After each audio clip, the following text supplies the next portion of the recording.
we're opposed to. Does that turn us into an enemy of the American people, or the enemy of the wrong policies adopted by some authorities?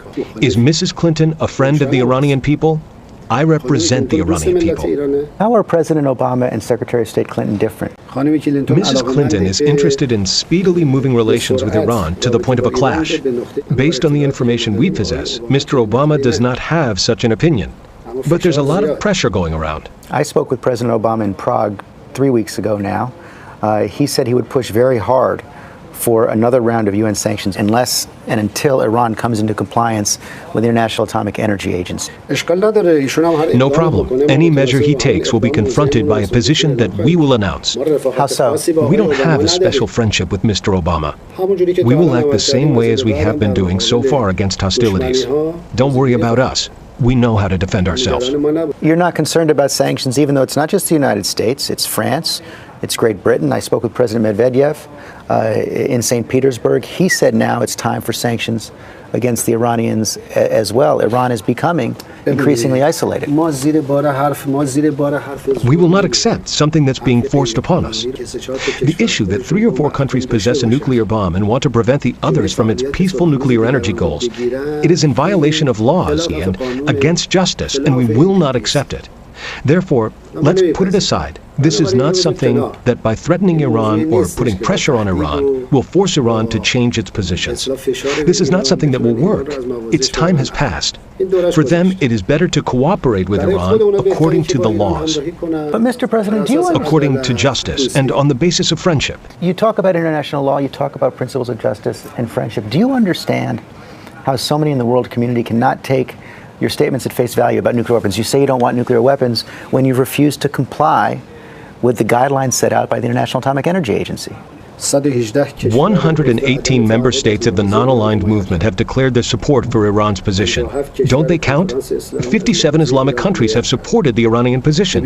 Look, Mr. Stephanopoulos, this outlook is wrong. This opinion that some American authorities have are the root cause of the world's problems. That someone who possesses nuclear bombs tells others not to use it for peaceful means. It's clear from listening to you that you're not concerned about another round of sanctions. But it's also been pretty clear to most observers that if Iran continues on this path, that the state of Israel will take matters into its own hands and take out Iran's nuclear program through military means. Iran will definitely continue its path. You should not even doubt that we will continue our path. But aren't you playing with fire, the potential of an Israeli military strike? Do they want to attack us? They're not a factor in our defense doctrine. We don't even count them.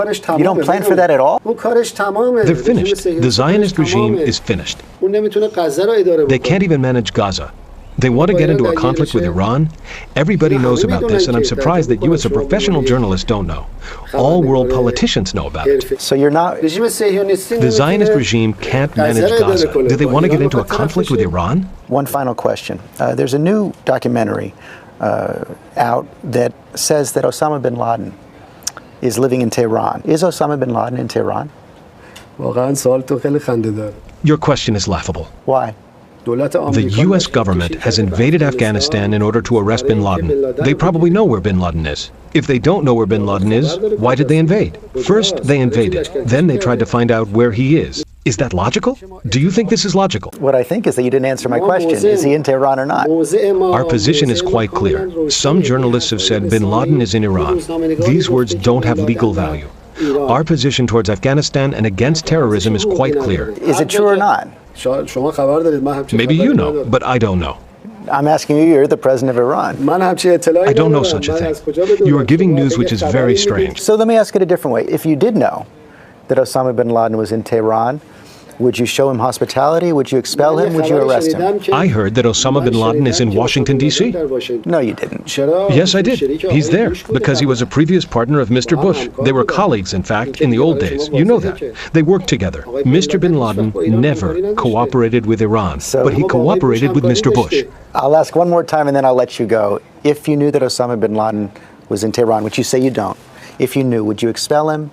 Would you arrest him? Would you show him hospitality? Our borders are closed to the illegal entry of anyone. Anyone, whoever that may be, whether it's the 3 American mountaineers, Mr. Bin Laden, or anyone else, the borders are closed. Our position is clear. But you deny categorically that he's in Tehran today. He is not. Osama bin Laden is not in Tehran today? Rest assured that he's in Washington. I think there's a high chance he's there. I don't agree. But thank you for your time, Mr. President.